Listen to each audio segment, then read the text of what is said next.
Hey folks, my name is William Walford. Welcome to another episode under Truckers Delight called LGBTrek. Wow, how you guys? How's everyone doing? Like coming into 2022 and just like I'm glad you guys are surviving. You know, it's very nice.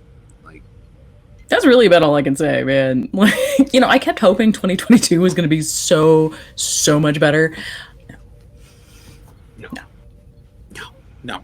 no, just Betty White, Sidney Poitier, Bob Saget, our dear friend Robin. It's just like you know what?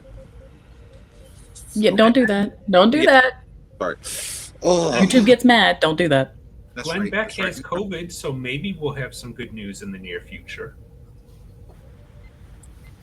That is the first awesome thing I have heard this week. So thanks, Eris. Who had I'm COVID? going to please. Glenn Beck. Oh. Well, And apparently it's okay. really bad. Anyway, now that we're being morbid. Now that we're being morbid. Okay, so this week we are going to do Rejoined from Deep Space Nine. But before that, I kind of wanted to answer one of the comments from a lovely commenter on our video on the host. That particular person pointed out that, Beverly's problem was Odon had changed bodies too often, and that's why she balked at the end. And we covered this a little bit in the actual podcast, but I really just want to highlight this because I don't want to give her a pass for that, because she was totally more than willing to do whatever it was that she did with Riker.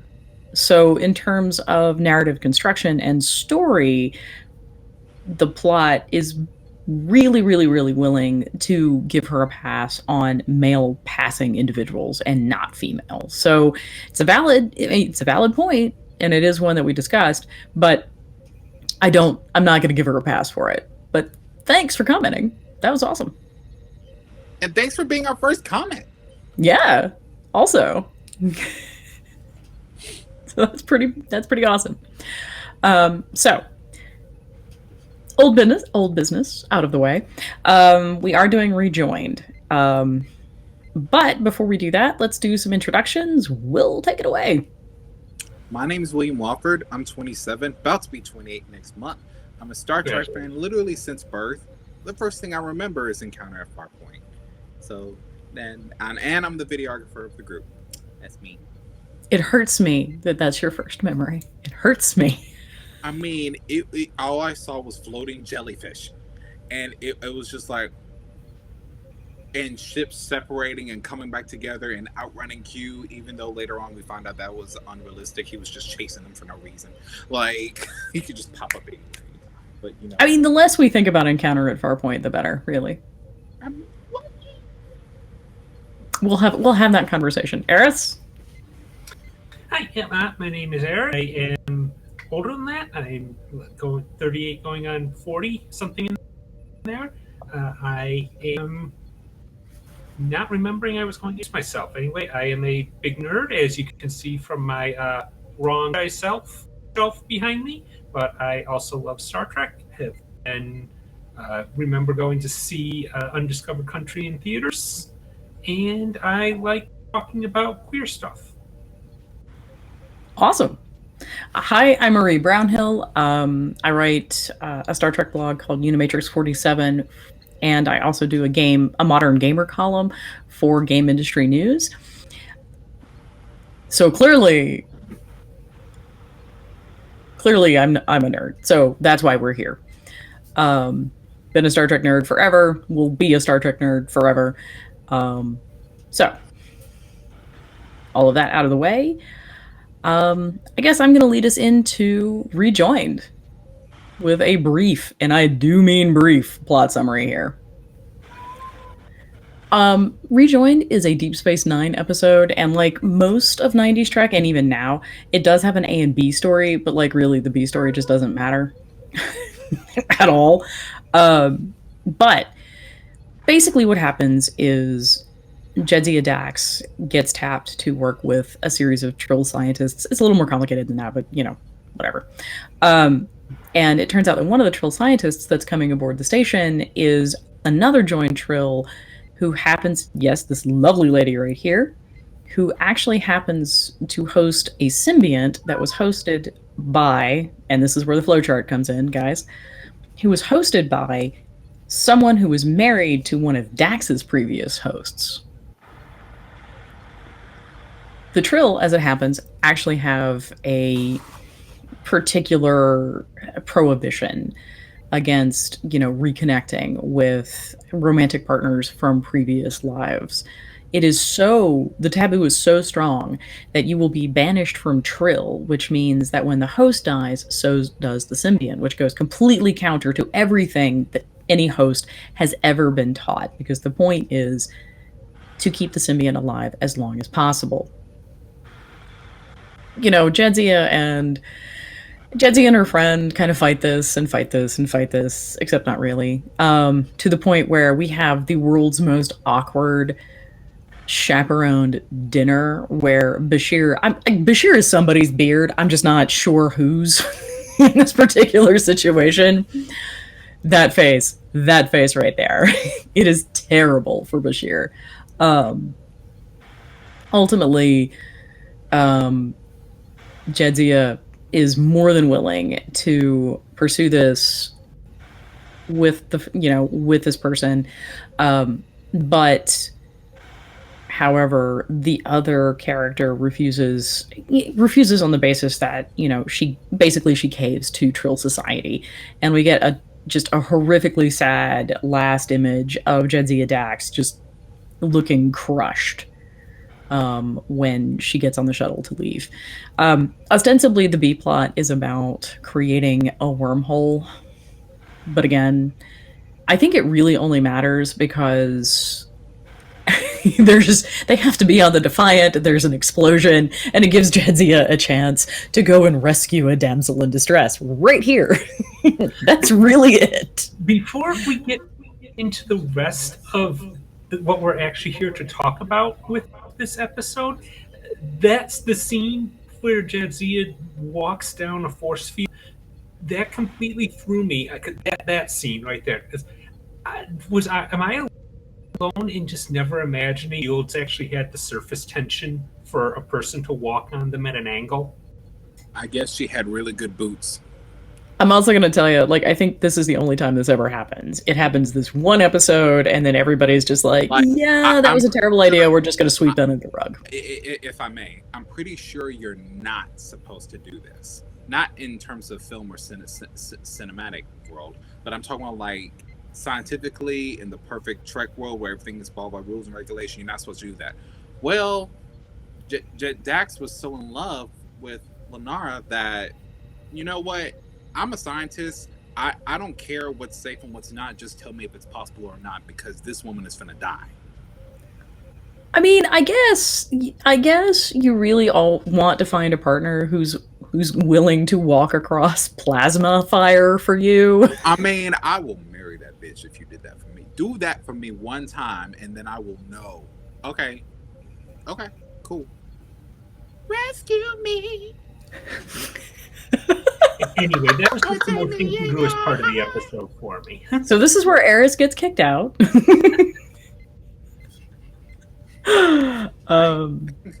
So yeah, the episode obviously has some pretty strong themes in terms of individual desires versus society, and also in terms of how queer relationships are treated. That was one of the very early sequences when Marie noticed that something was up. Not gonna lie.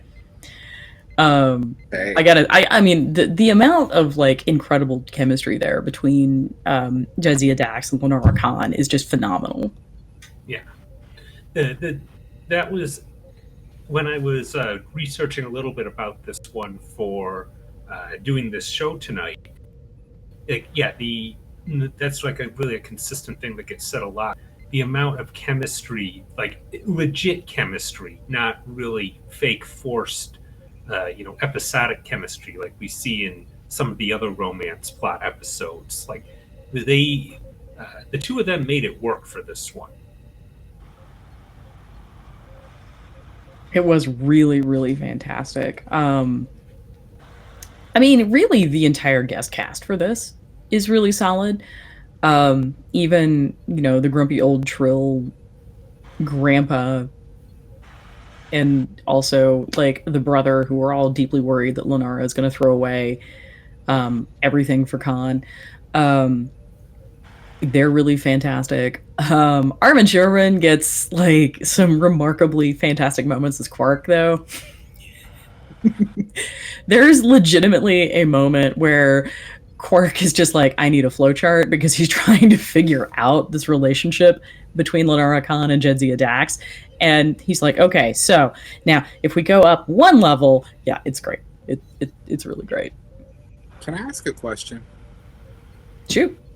What if one of the original hosts for Lenara Khan's symbiont was Khan himself? I'm going to need you to go into your closet and sit for a minute and think about what you just did. I came out, I'm not going back. I heard that gulp. You have a badass mic, because I heard that gulp all the way over. Oh, she took her glasses off. Hold up.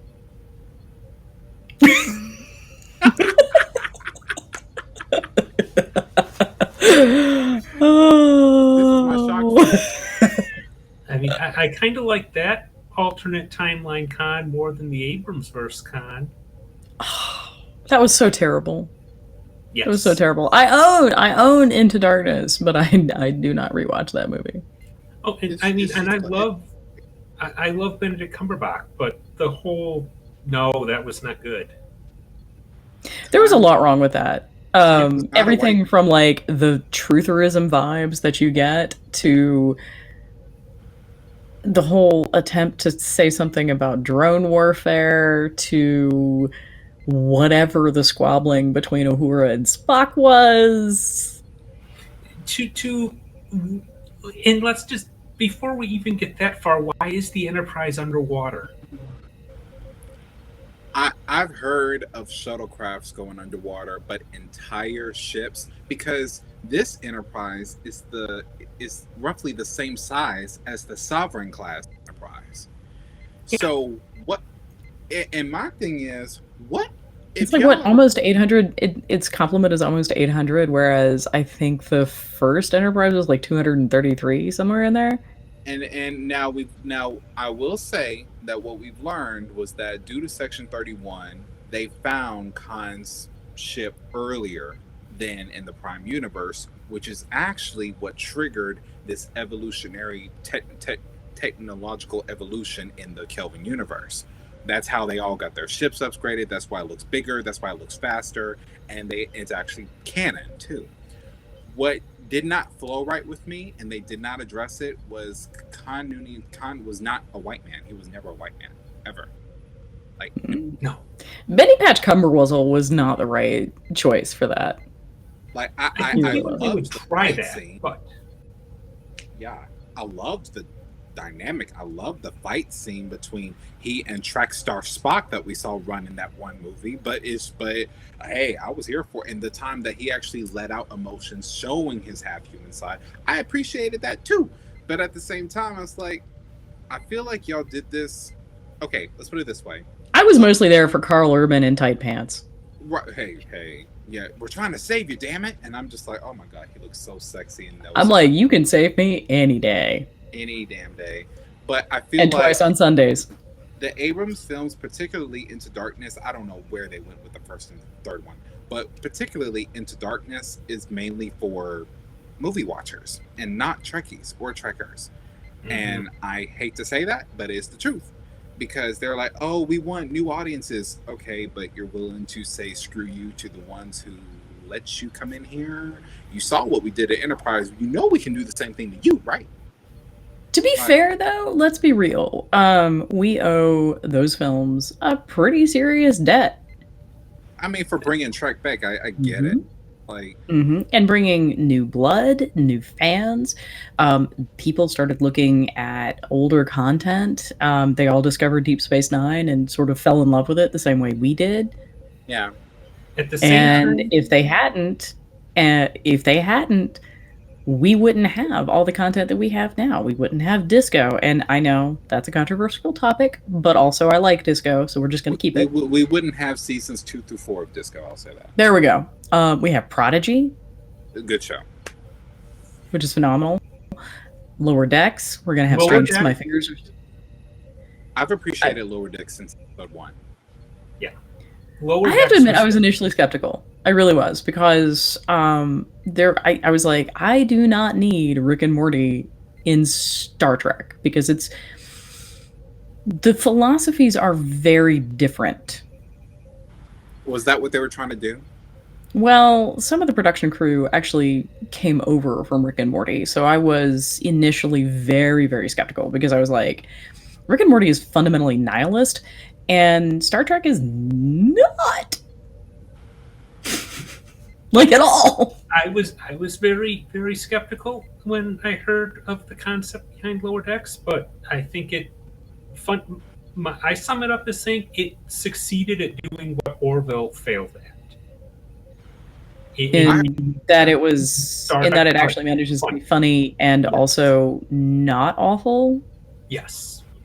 Because at least in my mind, for like the 2 seasons of it I think I watched, it had some bits that seemed like it was really redeemable and a good show, and then you just had Seth MacFarlane's cringe attempt. I won't call it humor. Attempts at humor destroy everything.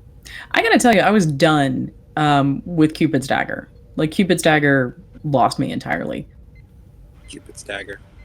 Cupid's Dagger is the episode of the Orville where Derulio, played by Rob Lowe, comes onto the Orville and is secreting sex pheromones, basically. Oh, yes. And what were they trying to do? Like the Naked Now or something? The Naked Time?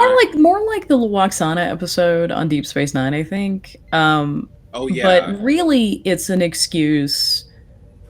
And we're probably going to cover this. And I got to tell you guys, we're probably going to cover this on an LGBTrek episode at some point. But I think it was really just an excuse to do 2 things. One, to do a lot of gay humor, and also maybe try to redeem Seth MacFarlane after some of the things that he did with trans people on Family Guy. Whoa. I had no idea. And 2, it really wanted to put Claire and Yaphet together for laughs, and that's just gross. I haven't actually seen any of the Orville because I heard a lot of people gave it praise for like the first season, but now people aren't talking about it at all. Yeah, there's a reason for that. People were moving over to it because it's like they didn't like either show, but they hated season 1 of Discovery more. Yeah, which is the vibe that I was getting. Yeah, pretty much. But yeah, like that whole sequence and basically making just a giant date rape joke, I was just like, no. Yeah. Like I said, there were some seeds of a decent show in Orville, and then a lot of it just went horribly wrong. Right. Anyway, which is one of the nice things about Rejoined, though, because so the Orville, right? The Orville is what, like 20 teens, and is still making terrible gay jokes. Rejoined doesn't do that. Rejoined actually does a really remarkably good job of portraying this relationship as a very real, very emotional relationship, which is not even something we get in The Host, because I would still argue, and again, I am not shaming Beverly Crusher at all for this, but I would make the argument that The Host is a relationship more based in sexual attraction, which is kind of how they're getting at this. Yeah. I really feel like the relationship that's being portrayed in The Host or in Rejoined is a much different kind of relationship. It's true love. It's fascinating that because this came out in 95, I want to say, and 95. I think so. 94, 95. Yeah, for an episode that revolves around a sex relationship at that time, the fact that it is a same-sex relationship is just not a feature of the episode at all. Except I kind of think it is, just through a metaphorical exploration of that. Metaphorically. Sorry, go ahead. Yeah, like, I mean, the whole Trill taboo is really trying to get at societal views of how this pairing would work. I mean, and there's a reason that we constantly see Lenora and Jadzia, particularly right here, closeted away, far away from other people, or using Julian Bashir as a chaperone. You know, he had a crush on Jadzia for years, and he's just watching this happen. And now knowing that he's genetically engineered, he knows what the hell is happening.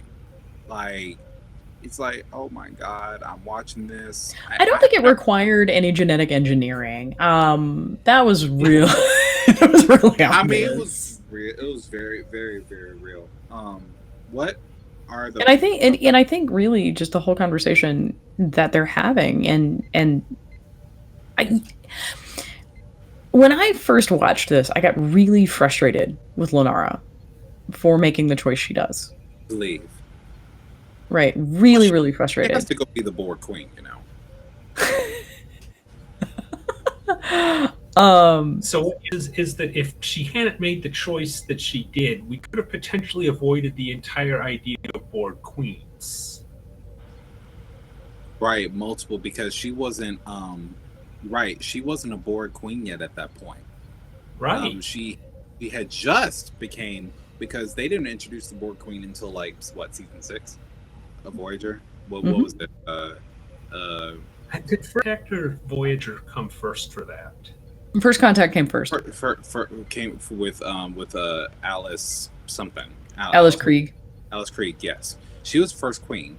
But then we find out later on that the board queen. Speaking of someone that should not have been hot under all of that. And yet. Which one, Alice or Samantha or Savannah? Alice Krieg. I mean, and can we all just like tip our hat and our hair off to her for doing an amazing job in Lower Decks, reprising her role? Mm-hmm. Like, and with a little bit of humor, because you know this is like on the I won't say hollow deck, but like the hollow tube that Boimler was in, and she's just like, oh my. I get where the skin joke came from, because the doctor in First Contact makes a horrible skin joke when the first board came to him. He's just like, well, perhaps you can use an analgesic cream because they can have skin irritations. Well, the board queen Alice version looked at Boimler and said, "Oh, you could honestly pass as human." He says, "I am human." She said, "What? Oh, you need to work on your skincare routine, babe, because you would need some work. We'll take care of that for you." And they literally assimilated him. How? I don't know, but I thought that was dope. I mean, I knew watching the trailer. I'm sorry, I'm going off a tangent. I knew watching the trailer there was going to be a valid explanation for why Boimler was assimilated, and I knew they wouldn't make him assimilated forever. I knew there was like some. No, there was a gag, right? There was a legit gag, yeah. There had to have been, because it's like, hey. And to be fair, Eris is the one who took us into the Abrams verse. Okay, I did have a question for Eris though. Sure. What are the parallels that you noticed between Trill society and Rejoined and what we face here in America today, as far as the films? Yeah. So the big one that was out there and that we kind of already touched on is the taboo about this relationship is not allowed to happen, or you will be ostracized for it, and you'll pretty much all your connection to everybody you know, but for most Trill would presumably be most of their friends and family. Obviously, Jadzia is in a little bit of a different boat, being a Starfleet officer and way out in, on DS9 where she's well supported and everything. But for most Trill, they would pretty much give up everything for this, and that's clearly an allegory for the nation faced by especially in the mid 90s, a lot of queer people deciding to pursue a relationship, and still going on today, don't get me wrong. I was about to say, I mean, it's still pretty prevalent in the trans community. I mean, you've had to wrestle with some of that. Yeah, I've absolutely lost what relationship I had with my blood family over my decision to come out like this. But yeah, so that I still say we're your family now. Yeah, yes, I have fantastic family in other places, so it's not really as devastating for me as it probably is for a lot of other people. But yeah. But that actually leads into where kind of I was going, because I think when I was a kid watching this, I was really, really frustrated with Lenara, like really frustrated, because I was like, this is obviously the wrong choice. But weirdly, rewatching this episode for this show, I had a lot more empathy, I think, for Lenara, because she's really stuck in an untenable place. Absolutely. The stakes are huge, and the death of a symbiont is not an inconsequential issue. No, not at all. And I think that was one of the interests about this episode for me, was that as far as its metaphor and its comparison to our society, the Trill taboo is it being metaphor for social phobias about queer relationships. It feels very baseless in that the phobias we have, like so what they said in the episode is that Trill aren't allowed to get reacquainted with their past relationships because I note that only seems to extend to romantic relationships. Like, nobody seems to bat an eye that she's still hanging out with Cisco. No, not at all. Well, because Cisco's also not a Trill symbiont. So it's really about Trill symbionts not supposed to be able to seek each other out and rebuild past relationships. And they say it's because are supposed to seek more diverse experiences, and that's the entire point of being being hosted, which just sounds like the most bullshit reason ever. And that feels a lot like the reasons that, particularly back in the 90s, people were giving for the problem with the same-sex orientations in relationships, that very shallow and pointless excuses. But still had tremendously serious consequences. Yes. I've told the story before, but I'll tell again. I had a geometry teacher in high school. She was fantastic. Literally the only person who possibly could have done geometry. Not gonna lie. But I distinctly remember she was willing to say, she's like, look, you can ask me anything. I will tell you whatever you need to know, because she was fiercely proud of who she was and what she was doing. But I distinctly remember being taken aside by a number of teachers and being told not to take her up on it, because the point was that she was too good a teacher to get fired because she was a lesbian.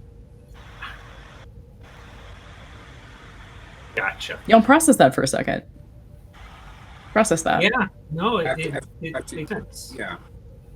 After you graduated, did you ever have a conversation with her again?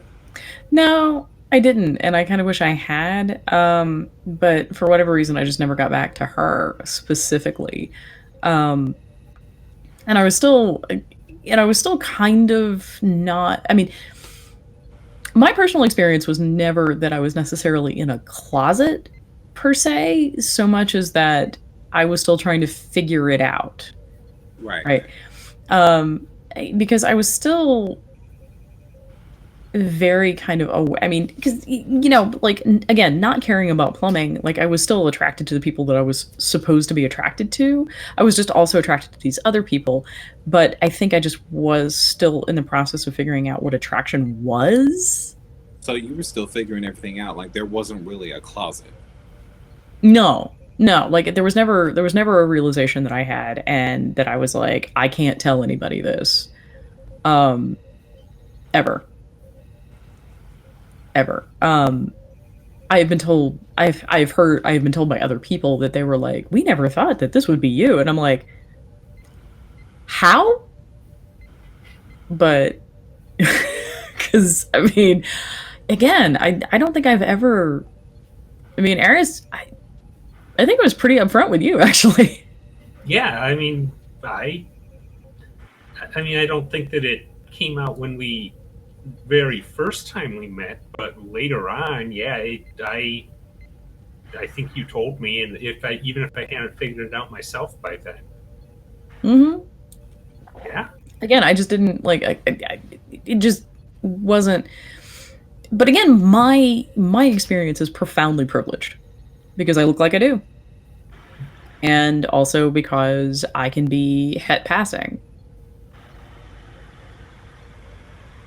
You know, which is a very different kettle of fish.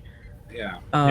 And so, like, I kind of, while I find it personally very frustrating, I kind of understand the community's response to bi people or pan people, because we can pass. So the question becomes, like, the hell are you doing in these spaces?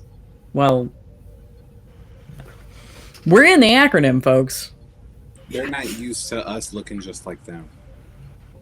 So, yeah, I mean, it's a really kind of, it's kind of interesting, and I like talking about taboos in the context of Rejoined, because Rejoined is so much about taboos, and taboos aren't limited necessarily to cis-het society either.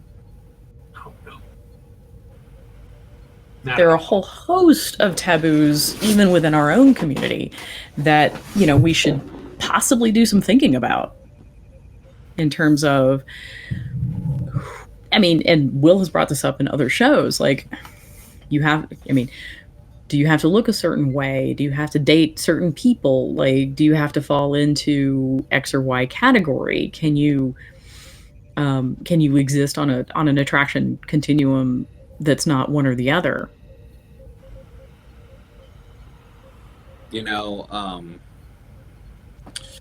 I've never actually shared, if I may, I've never shared this story before, but I'm not even with you, Marie, but I was kind of saving it for Rejoined, because there are a lot of parallels between Rejoined and one of my last relationships, not the very last one, but the one right before that. So you have a slug? Not in the way you think, but they make pills for that now, Will. I know, thank you. But it was a long distance relationship, and we knew we couldn't make it work. But he lived he lives in California. We're still good friends to this day, like a whole 7-8 years later. Like, very good friends. He wanted to watch Star Trek for the first time. We weren't together exactly, but we had just like broken up 3 months earlier. And during that time that we were together, we didn't see each other at all, because I was in Arkansas and he was in California, and we were both broke bitches because we were in college struggling with our ramen noodles. So we were just so damn. And so I just happened to book a cruise out of Long Beach, California. He lives in Irvine, which is about 20 or so miles or minutes away from each other in that area. So I said, yo, I'm gonna take out a cruise. When I come back, I'm gonna stay like an extra 3 days. Can I hang with you guys? They're like, yeah, sure. So me, his friends, their friends, and we're all just hanging out, all this other stuff. He said he wants to watch Star Trek. Either he said it or I made him, but either way, it happened. So, well, I was thinking, okay, because he asked me, was there LGBT representation in Star Trek. I said more than you know. It's just not interpreted the way it should, and at this point in time, because no one can really, like, back. If you know Star Trek, like you know Star Trek, you'll know representation when you see the representation. You'll see it, or what they were trying to do with what they had back then. So we watched Rejoined together. Well, it was about 2 days later. First he said he loved it, but he was just like you, Marie. He was pissed that Lenara left. It's like this is bullshit. No. Well, about one or 2 days later, it was time for me to go, and that scene between Jadzia when she was on the balcony or the bridge balcony, and Lenara was getting on the transport was literally the same scene that he and I had when I was leaving. Also, can we have just a brief minute to acknowledge just how good Terry Farrell was in that scene? Yes. Just I almost cried, and this is like my third time seeing it. Right? I mean, every time, Right. because like the just the agony that is on her face and in her body posture and every part of that is phenomenal.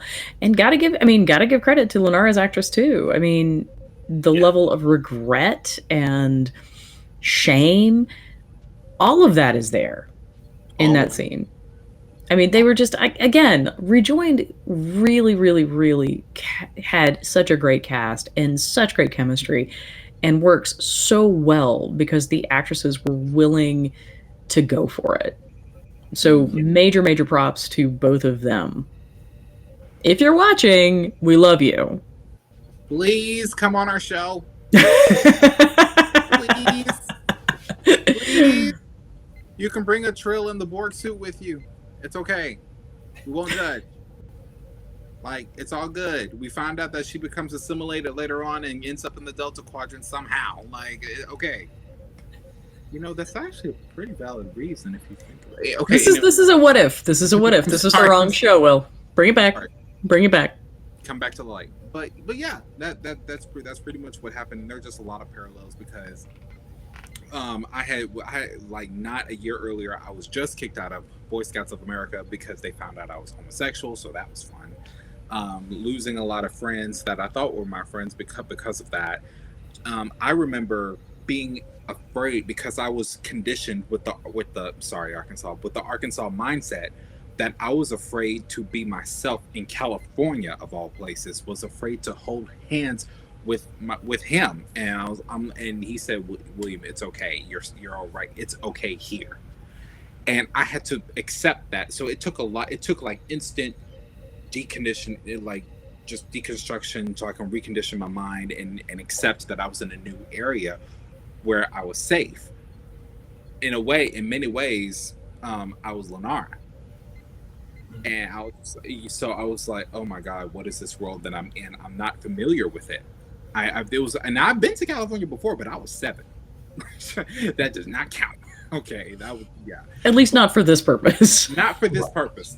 But this is my first time going as a grown individual, and I'm in this new world, and I'm like, well, what is this? And so I resonate with Lenara a lot because the world imagine Trill being this Southern traditional.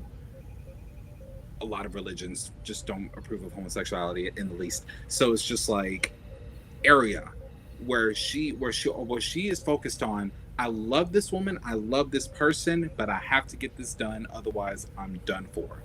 I'm finished. And they kind of almost touch base on that with the it wasn't an LGBT episode per se, but you can call it a Fight the Patriarchy episode with the one where Waxana was with the dude that had to kill himself at 60? Half a life. And I think with the amazing David Ogden Stiers. Yes, and I think you can include ageism in that because she made a very I actually, aside from the Deanna episode where she finds herself and what happened to her daughter, but she makes a very beautiful monologue speech about how elderly people are treated after a certain age. Don't get me wrong. We're going there on FTP. We're going there because that feels like an FTP moment. but it's like the same thing. This scientist was trying to spend his last days on this ship and do what he needed to do, but due to his culture, due to his traditions, due to how he was raised, his own daughter, who comes back as Ensign Rowe, his Michelle own daughter, Forbes. yes, Michelle Forbes, is like, what are you doing? What am I supposed to do while you're off loving some other woman and his wife been dead? Just like, come on now. But I'm sorry, I'm going on a whole tangent, but Rejoined it's definitely, I appreciated that. Where's that picture at? Come on, Mr. Director. Here we go. Avery, thank you for directing this. Yes. Thank you. Yeah, he did a beautiful job. Beautiful Absolutely. job. Like everything from the how he put them together to just the way he just conceptualized visually this episode is just amazing. He made a very bold statement with this. He really did. Again, I gotta say, this is an episode that could not have happened anywhere else other than Deep Space Nine, because nobody cared about Deep Space Nine. Exactly. Like it's like in a way TNG knocked on the door. Like TOS walked by the door. TNG knocked on the door. Deep Space Nine opened the door, and the rest of Trek actually walked through. Yeah, because it was interesting. Episodes of Enterprise, and go ahead. It was interesting. I read somewhere in a synopsis for this that the first male same-sex kiss in Star Trek happened on Discovery almost 22 years to the date after Rejoined aired. That is interesting, because when I have a theory about that. They were trying to mimic that. Is that like to the date, you think? No, I don't. I think that, again, I've said a lot of homophobia, I think, is actually really profoundly based in misogyny. Yes. Because these are men who are acting like women, whatever that means. Yeah. And, but lesbians have such a long history of being fetishized that I think it's easier for a mainstream audience that's comprised of men, cishet men, to watch, a relationship like this, and it's easier, I think, to accept if it's women, even if you're still telling this incredibly compelling story. Absolutely. I think that's very much the reception that same-sex relationships have gotten for a long time. And I certainly think in the 90s they were still laboring under the somewhat erroneous assumption that their audience was mostly male. Yeah. It was interesting that I know they still got a lot of pushback on this episode. There were still markets in the American South where the kiss was cut from the episode. I did not, when I first saw this episode, so I mean, I didn't grow up in Arkansas, but I grew up in the rural South. I did not know there was a kiss until I was in college. Oh, wow. Because I was in one of those markets where that was cut. Damn. And it's funny you brought that up, because I hadn't thought about that in years. Just the level of censorship, even in the 90s. Yeah. And it's funny because Plato's Stepchildren actually gets similarly edited back in the 60s for the same market. Because it's like they still do a lot of cutting even today, and they just don't say it, in not just in the South but in other countries too, But I gotta say, I mean, I think that's one of the things that Discovery is really taking advantage of, and I give them major credit for this, because since it is a streaming service, they are not beholden to network restrictions and guidelines. Right. So they're able to do so much more than we saw in the 90s and even in Enterprise. Enterprise, I think it's a lot of unfair hate. A lot of it's fair, but a lot of it's unfair because I think they managed to sneak a number of things past Berman. Like, yeah. And But- we will certainly get into that in both here and in Fight the Patriarchy. But my memories of Enterprise are mostly limited to space Nazis and having to sensuously rub decontaminant gel over each other because we don't trust the transporters. So, and also because somebody wanted to watch Jolene Blaylock rub oil over herself. well, that's why that actually existed. But yeah, And she was furious. as she should have been. Yeah, absolutely. Like 100%. Major prompts to her because she fought very, very hard to make T'Pol as Vulcan as she possibly could have been because she was a huge fan of the original series. Okay. All right. So I'm just here for Charles Tucker III, y'all. Y'all know. So one thing I did want to say about this episode that I thought was actually I have a couple of things I still want to say about this episode. Okay. One thing I remember when when the first time I saw this episode was shortly around when it aired. I was a little kid pretty much, and I just thought it was a really boring episode because not much that would interest Right, you didn't get it back then. 10-year-old happened. Second time I rewatched it when I did a Hens of DS9 rewatch in the mid-aughts, yeah, my reaction was, oh my God, this taboo is so unjust and unfair. Why would they do this horrible thing to these people? When I rewatched it this time, I actually had some sympathy for the Trill taboo on this coming back together thing. And it's sort of going to tie into what we talked about in our unrecorded after show bit after last episode about altered carbon. I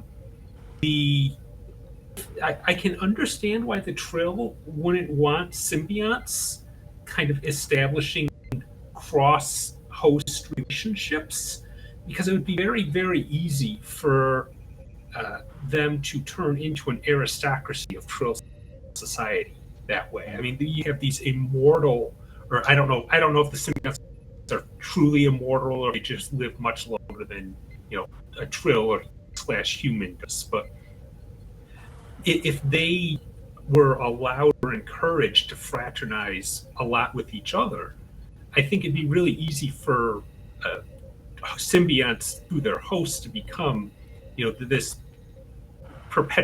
dynasty of perpetuated power and wealth concentrated in this 1.1% of Trill society. So you basically are conceptualizing, just to clarify, you're basically conceptualizing the symbionts as being analogous to the Methuselahs. And they're literally just re-sleeving and re-sleeving and re-sleeving forever and just amassing. Exactly. And in fact, wealth and power. I actually was reading a little bit about in the background for the episode. That was actually where the prohibition on symbionts reassociating came from. When it was I don't remember his name now, but one of the lore writers and show writers came up with that idea that the Trill probably wouldn't want their symbionts to maintain relationships across lifetimes because they could become an aristocracy so easy. Mm-hmm. So, and that was just one of the things that I found was interesting about this episode. The metaphor for unjust relationship taboos in our society is clear, and that's the big takeaway from the episode. From an in-universe world-building standpoint, I think it's interesting to think about is that, hey, maybe the Trill actually do have a good reason for this. and that could well be one. I mean, I don't think the lore ever gets expanded to that point, but maybe somewhere way back in Trill past, there were, inherited dynasties of symbiont. Joined symbiont, like whatever, yeah. So maybe they have a reason for it. If I may, that is something I never thought of ever. So well done, you. Thank you. One of the things I really enjoy as a sci-fi and speculative fan is seeing. Yes, okay, I see what the analogy you're doing here is, but in universe, maybe there's actually a good reason for this thing that we consider really unjust. And I really think I can primarily credit the question of mages becoming possessed by demons and turning into abominations in the Dragon Age series for this. But anyway, that is a completely other topic. Oh, Raceland. But also Dragon Age. Guys, to piggyback on that, I found like what could be I was looking at the reception and the responses to the episode back then, and where you kind of homed in on this. It says, when the episode was originally broadcast, there was a strong negative reaction from some viewers. Of course, there was. As Deep Space Nine was shocked face. I know, right?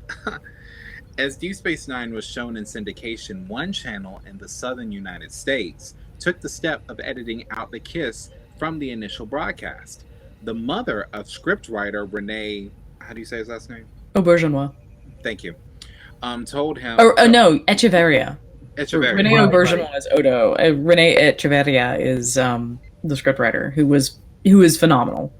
Okay, and yeah, the pedigree of the script, Ronald Moore and Renee is fantastic. I was going to say, is that where Picard's nephew was named after? No, probably not. Probably not. Okay. No, I mean Renee is still like a pretty common first name in France. All right. So the mother of scriptwriter Renee Echeverria told him that they have issued a parental guidance warning before broadcasting it. More responses were received at the production office from viewers for any other episode of the series, resulting in several staff members having to take turns on their phones in order to cover the load. The staff, I'm almost done. The staff that found that although the majority of the phone calls were negative about Rejoined, the letters were mostly positive. Terry Farrell said in a 2015 interview that Rejoined was her favorite episode of all, and that she had people thanking her for the episode because it gave them strength and that it made them feel like they weren't alone. It inspired them to be themselves, all things I was hoping it would do. Wow. One of the last things our friend Robin posted on her Facebook wall is something that will probably stick with me forever, which is a note on literary criticism, which is literary criticism exists and we have these conversations because it teaches us how to think critically about what we're watching. Mm-hmm. But really, what's most interesting actually about it is there's a dichotomy between what is being said consciously and what is being said unconsciously. And between the two is really the most interesting and most fertile background, I think, for analysis.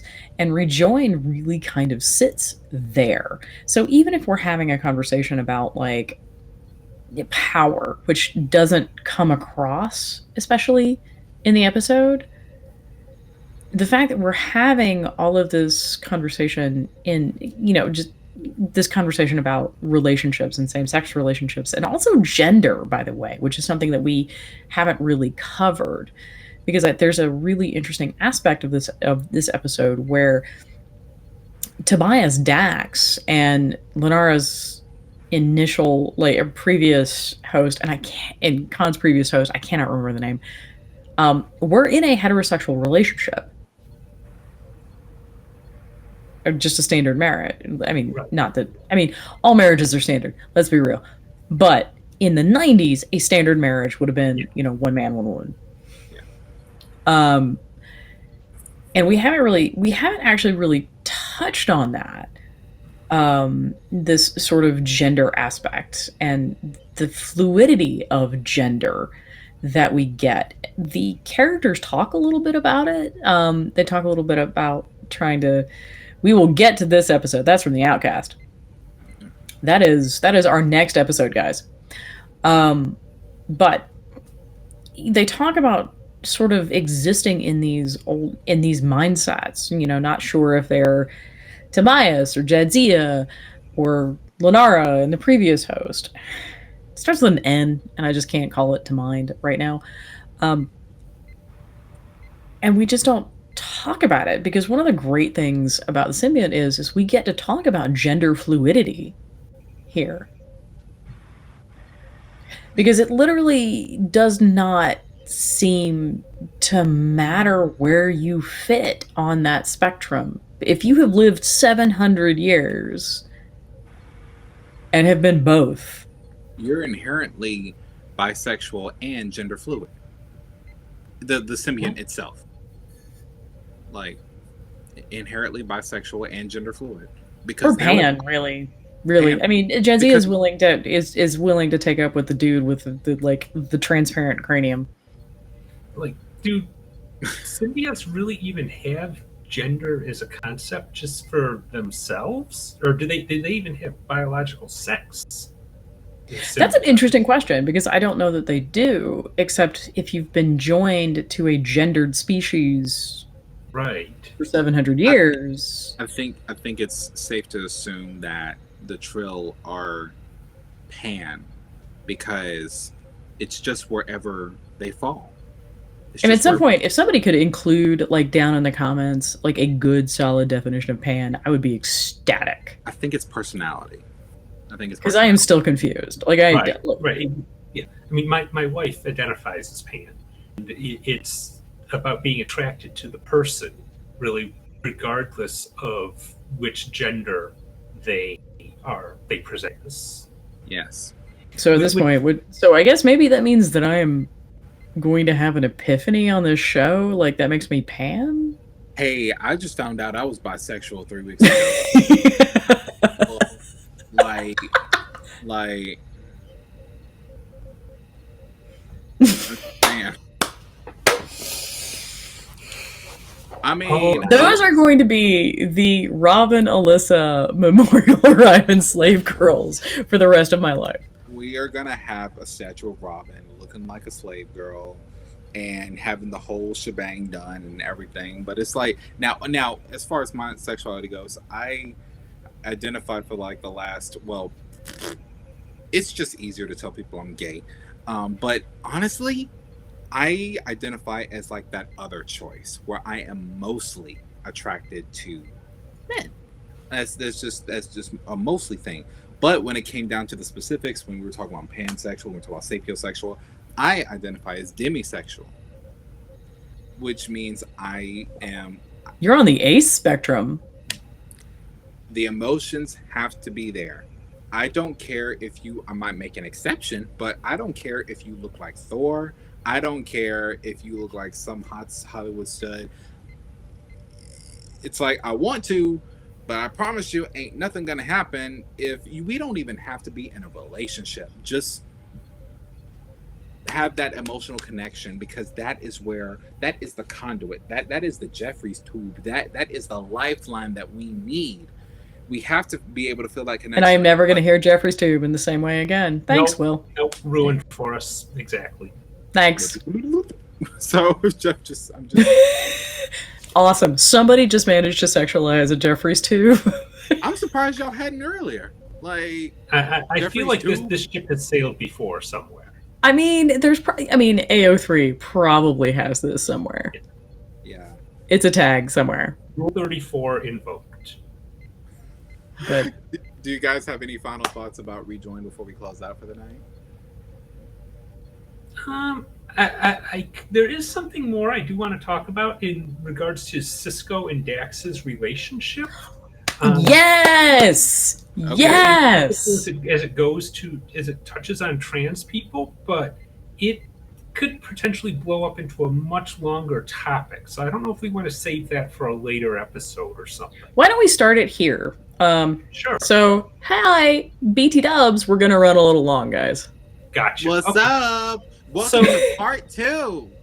Now, throughout. All right, take it, Dad. Take the picture down. Thank you.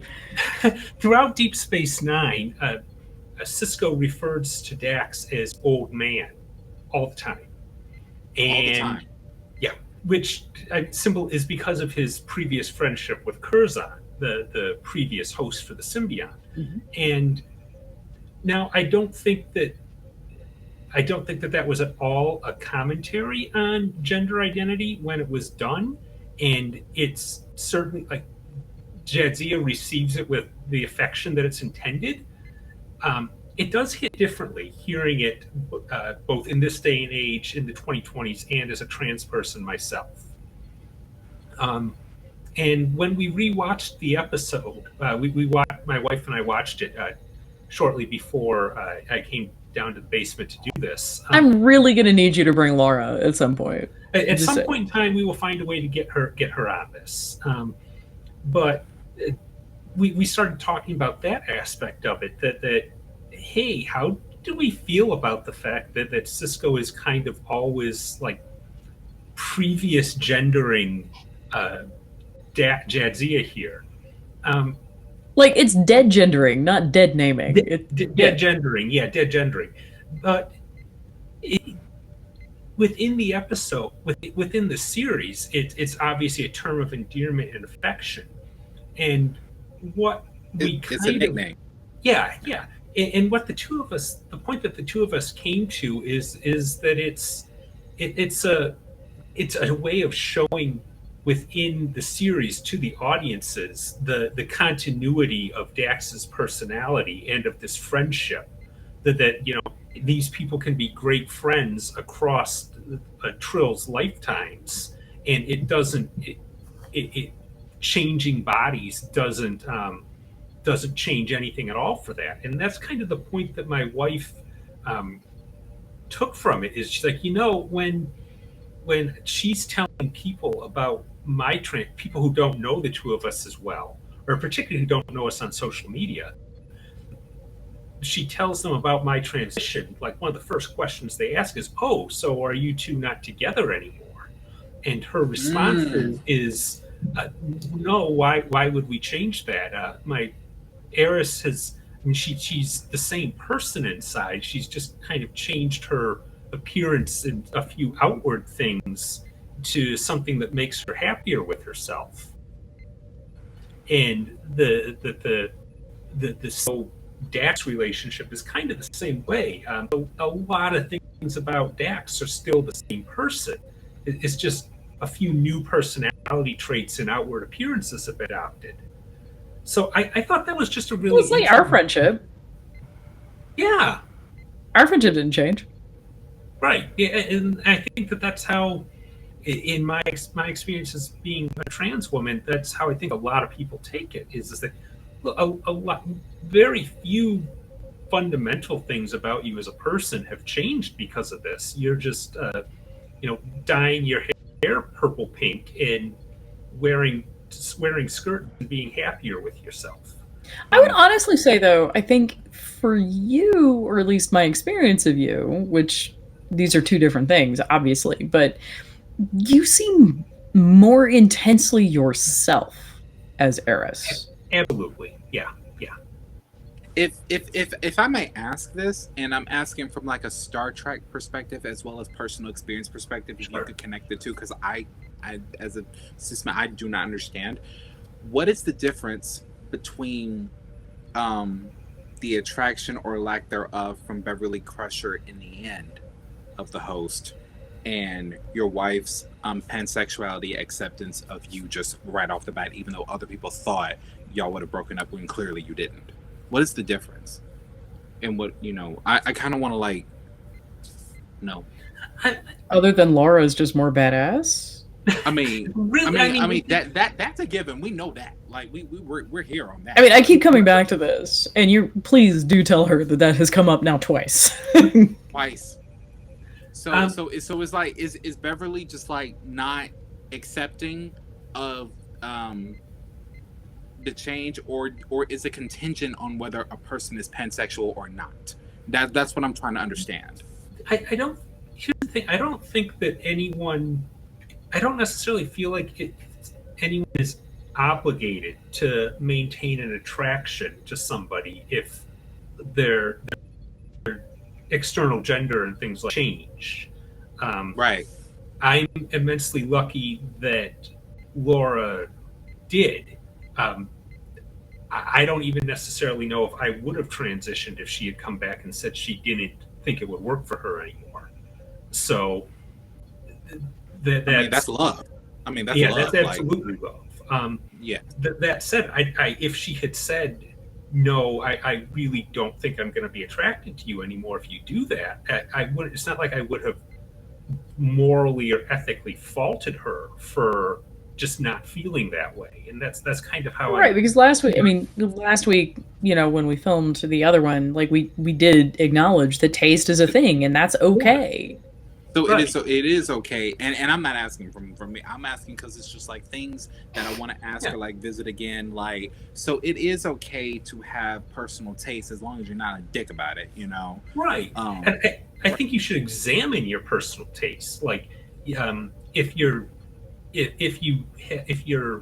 a partner with somebody and they decide to transition, and your first knee-jerk reaction is no, I think you definitely owe it to them and to society, and like really to the queer community to delve into that and ask, okay, is this just something I've learned, or is this truly how I feel having examined it? That said, if you come to the conclusion that no, this really just doesn't work for me, and I've really wrestled with it, I don't think that's a wrong conclusion to come to. Because I was glad that you made that statement earlier, because the only time that I can recall, other than, Jadzia addressing herself to other past comrades, was when Core hugged Jadzia and just called her Curzon, and she said, "I'm Jadzia now, but hey." And I remembered that. But when it comes to like the old man nickname with Cisco, which they were like, I don't know if they were like best friends or mentor and mentee back then. I don't really know how young. The line is blurred. Yeah.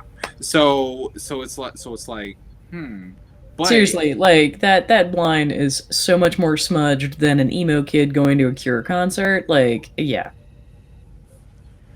But it's also up to the person in question's discretion on what name or nickname or term of endearment is acceptable or not. For me, for instance, I actually, even though it's said constantly, and even though it's been made to be okay by the African American community, whereas Caucasian people cannot say it, I do not approve of the N-word whatsoever. I don't like it. I can't stand it. So I do my best to refrain from saying it. And when people are in my house that I'm paying for, my apartment, I ask them, hey, you can say every other word, but please do not use the B word in this context. Do not say the N word at all. Because I also have a problem with how males use bitch. I really like, there's a difference. There could be someone acting like a bitch, or there could be like, this last night. I think there's a really significant aspect to the fact that most of our insults are so profoundly gendered. They are gendered. A lot of them can. It's just, as a matter of fact, has any insult been tailored to a cis white straight male Christian man? Any insult? Any swear word? Any at all? Any cultural insult? Yeah, I hate that word. I hate that word so much. But again, Southern. But I don't. But again, it's interesting because I don't know if that has the same impact for somebody who's not Southern. Because admittedly, I have also been called a cracker. Right. And and how I'm tying this into Rejoined is that's how I'm kind of picturing Lenara's brother as this representation of what we face here, well, really in America, but especially in the South, because it's really all over America. It kind of doesn't stop. But this blonde-haired, I'm guessing blue-eyed. I didn't look that close at his eyes, but straight, tall, 6 foot, damn handsome male. We're gonna have to talk about your taste, man. We really are. Hey, Robin got on to me about that too. I know, right? Like the little Orion guy, and now this guy. Like, come Will, on, you can Will do better. Kind of cute. Like, he was cute. Like, and he was wearing red, and he lived. I was like, oh yeah. Okay. That means we gonna be just fine. Yeah, that is the most Star Trek moment ever on this podcast, guys. You're right there. It's like, and he's wearing. Oh, good. Oh, are we good? Like, that's because. Can we just acknowledge the fact how badass Uhura and Scotty are for wearing red the entire time, and they lived? Like, I'm just. Apparently, it only works if you're black or Scottish.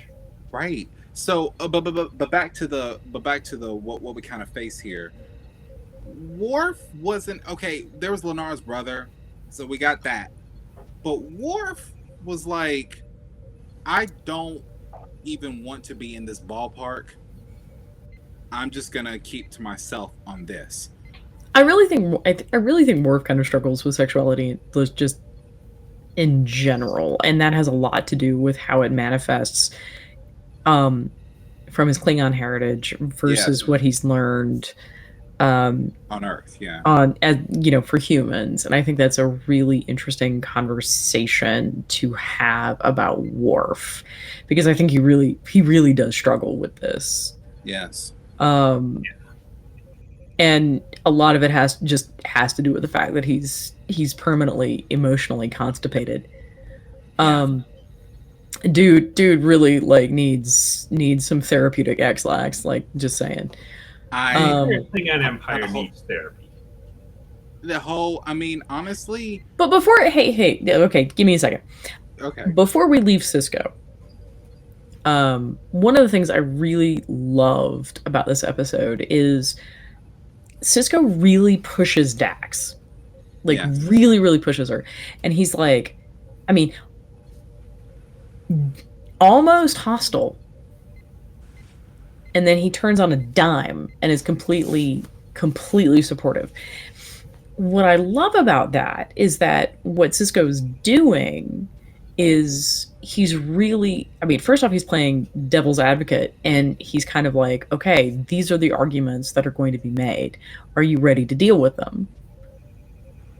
And then secondly, once she has made that choice, open-eyed and, fully cognizant of what she stands to lose and what she stands to gain, he's all in. And I really, really love that. Because that's so important to have on the queer journey, I think. To have somebody who is not going to sugarcoat it for you, who is not going to say, oh, it's fine, everything is hunky-dory, but also then who is going to be 150% in your corner throughout that journey. Are you implying in a way that Cisco was the make a decision character? I think so. Okay. I really do. I think he was certainly aware that he was a sounding board, and he makes her mad. She comes very close to just storming out of her own quarters at one point. And I love it. I love that interaction, and that also was something that I did not appreciate as a kid watching this episode. Yeah, I did not understand how important it is to have someone, to have a friend who is ride or die, to tell it to you like it is, but is going to tell it to you like this, and is going to tell you that these are the considerations that you need to take into account, and if you're not going to do that, you're not ready to make this choice. What were you going to say, Eris? I'm sorry. Sorry, I have a cat that was starting to throw things off my shelves. Oh, Yeah, no, I was just going to say, having a friend like that, not just the queer journey, any journey. I think having a friend like that is incredibly important. And we as Westerners are terrible at friendship, I gotta say. Come on. Absolutely. I did notice that. But yeah, no, I interrupted you, Will, and I'm sorry. No, you're fine. It was one of the things that I did. I mean, I love California, but one of the things that I did notice was that everyone kept walking past each other. And whereas normally here we just we wave. I mean, we have issues, but we're like, hey, like, but anyway. So, having grown up in New York and lived in LA and now being in the Midwest, that is definitely a stark contrast. Like New York and LA, you don't really acknowledge people very much.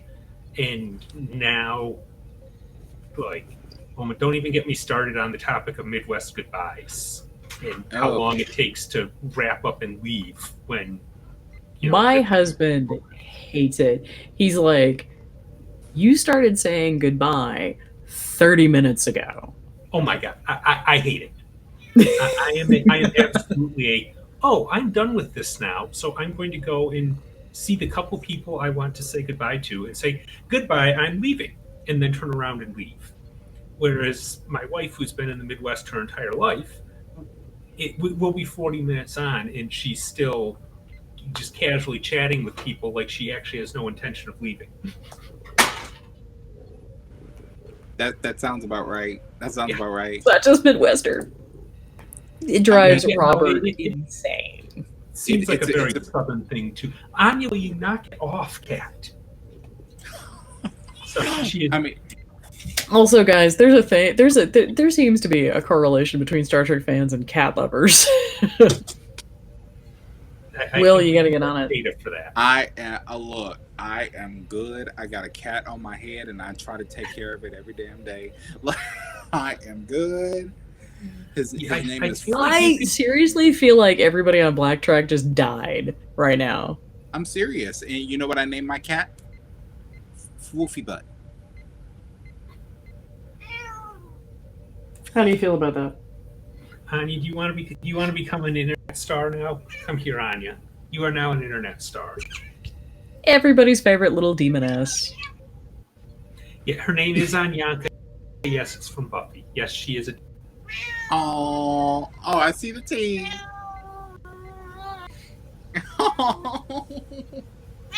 But so we have Lenar's brother, we have Lenar and Dax themselves, we have Worf, we have Bashir. I actually want to. So we talked about like the what's it called? The opposition that we faced, particularly in the South against the LGBT. Now the allies, which we kind of went into with Cisco, and then I appreciated the conversation that I believe Kira had with Bashir. And Kira just straight up said, well, why can't they just be together? Kira is like, whereas Cisco is the make a decision, Kira is the what's the big deal? God love Kira. She literally is just incapable of processing the existence of the taboo. And Julian is sitting there as part of this conversation, and he's just like, well, this is this and this and this. And he's trying to be so respectful of literal culture. And Kira Nerys is just like, this is nonsense. Can we just move on? She's very loyal to the Federation in that regard. I think we see that come up other times in the series too, where she is just much more direct about finding literally everything. Yeah, literally everything. Mostly, especially if it lets her punch somebody or shoot them. Yes, she's all for it. Yeah, like I'm surprised her and Worf hadn't had a fight scene. Because Worf was vaguely aware that he would lose. I'm serious. I would put money on Kira over Worf. Like, because Worf, while Worf has always been kind of at a disadvantage in trying to figure out his Klingonness, like Kira never had time to have that conversation, and so Kira is just literally gonna cut him off at the knees and just go. Yeah, and I'm absolutely here for it. And then everyone's favorite reaction, Quark. We don't know whether he's an ally or not. We just see that he is a confused little troll, and he is trying to understand. Like, he's just like, whoa, whoa, whoa, whoa. He's literally like Timon in that Lion King scene. Time out. Let me get this straight. You love her. She loves you. But she wants to eat him. And everyone's okay with this? Also, well done with that quote, by the way. Like, well done, my dude. I don't know how I remember these. I love that we're an hour and 20 minutes in, and this is where it gets funny. we're into Disney now, because it's just like we had serious conversation for like an hour and 20 minutes, guys. Like this is unprecedented. Yeah, like it's just really, really good conversing. But yeah, Rejoined is really, it's one of those things that I'm glad that they did. I love Marina Sirtis and everything she does and everything she says, but there was one thing that I disagreed with her on immensely, and I will say that to her on the day that I meet her right before I leave, it's Deep Space Nine, not Deep Sleep. I will tell you, she's gonna cut you. She will, but I'm going to have my picture and autograph and everything signed first. I'm going to have my body armor ready. I'm here for you. You might be a commander now, but I grew up like a bitch. Girl. I say, you ain't the only empath now and now, okay? Also, Marina, if you're watching this, you're still welcome. Please come. I love you. I won't say shit until, I guess it's too late for that now. But, please.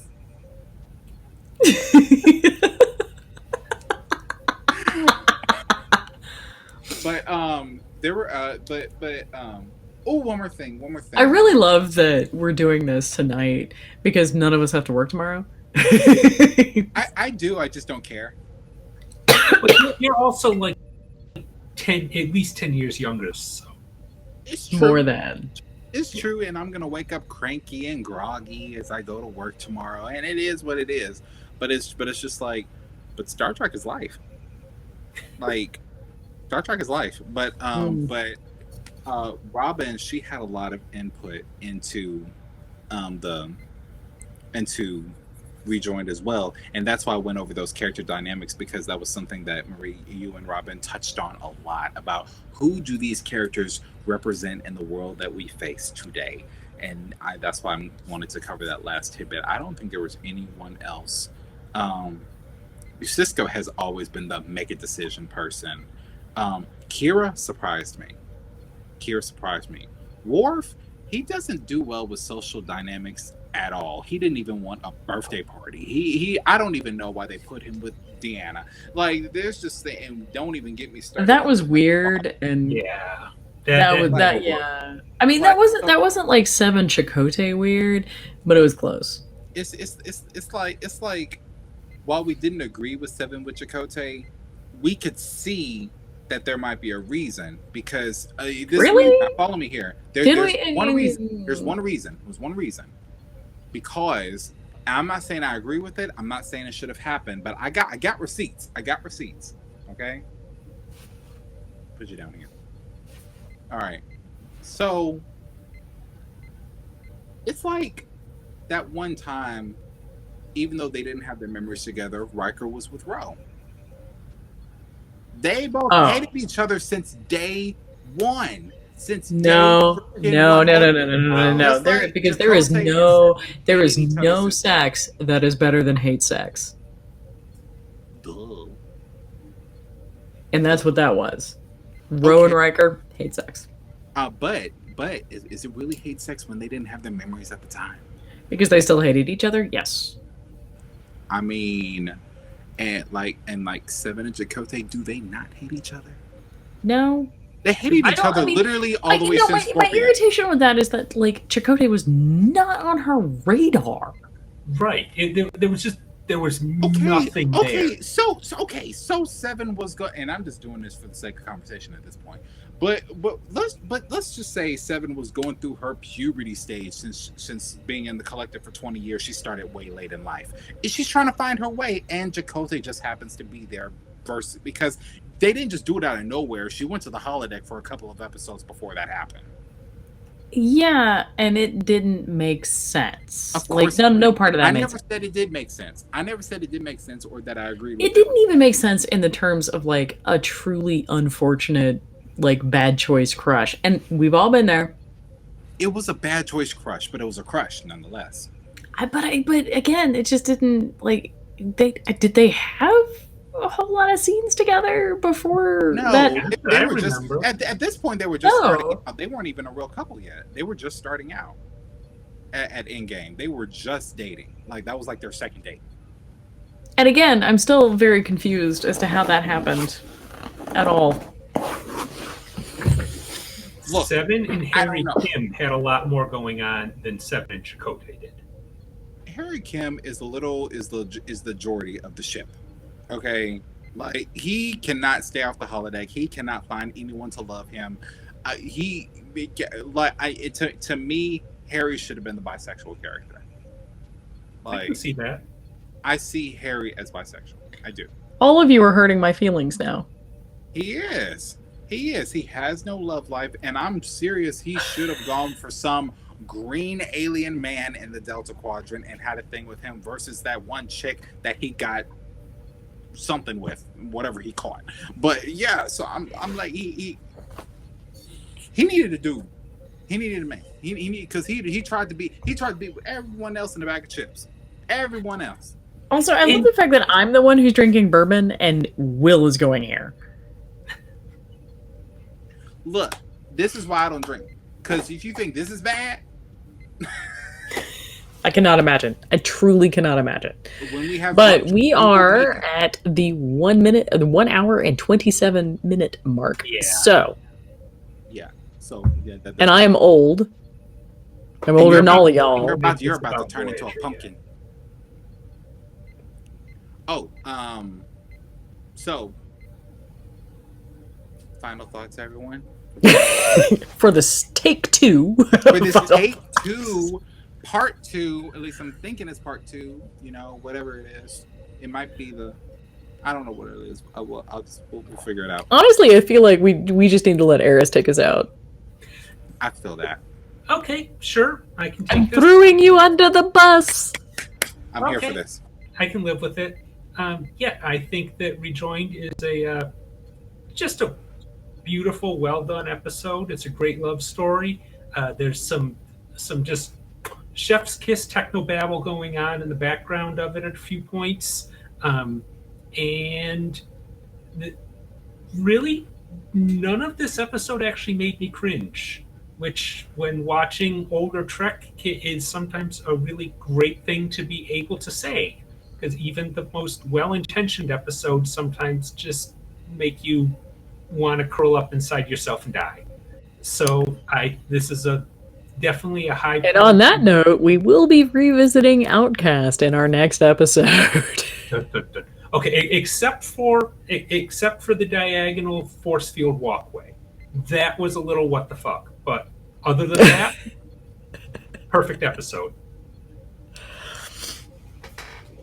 All I gotta say is Jadzia, or at the very least Dax, would have fit right in with Discovery, because Dax has that Kirkish mentality, where they just do everything cowboy style and they just do it. I was like, all right, Discovery season 5. Bring us Dax. They had an opportunity. They have a symbiont. They could have brought us Dax. I just hope that Gray finds. I'm not gonna lie though, I really like the fact that it's not Dax, that it's this random tall, like, that we don't know, because I really like the fact that that Adira is allowed to be somebody different. You know what I mean? So she's not an Easter egg the same way they sort of shoehorned Spock and everybody else for season 2. Fair, very fair. It's a big universe, guys. We don't have to know everybody. Right. All right.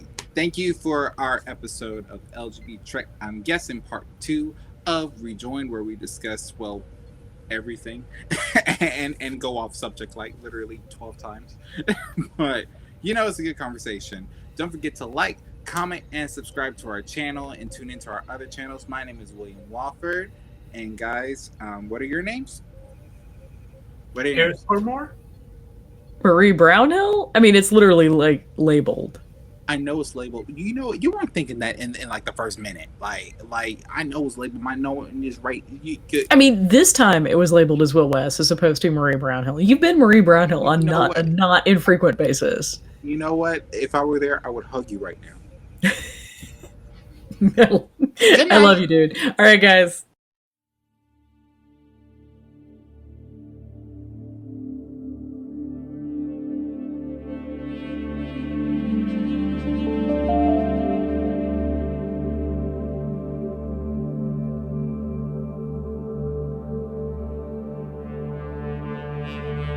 I just want to talk to her. No, I just want to talk to her. Like I heard, like what I think Robin said. I think she wanted to pull her hands back. She wanted to do a bitch. No, she wanted to. Bitch.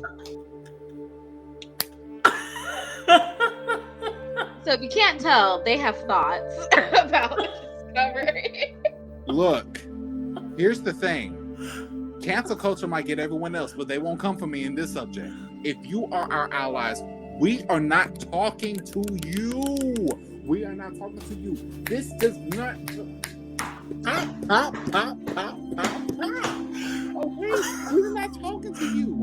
Stop trying to take our shit and make it your goddamn business. It ain't got nothing to do with you. It ain't got nothing to do with you. Did I say that? No. I said Packers and Kardashian. If you are neither in that category, go to another show.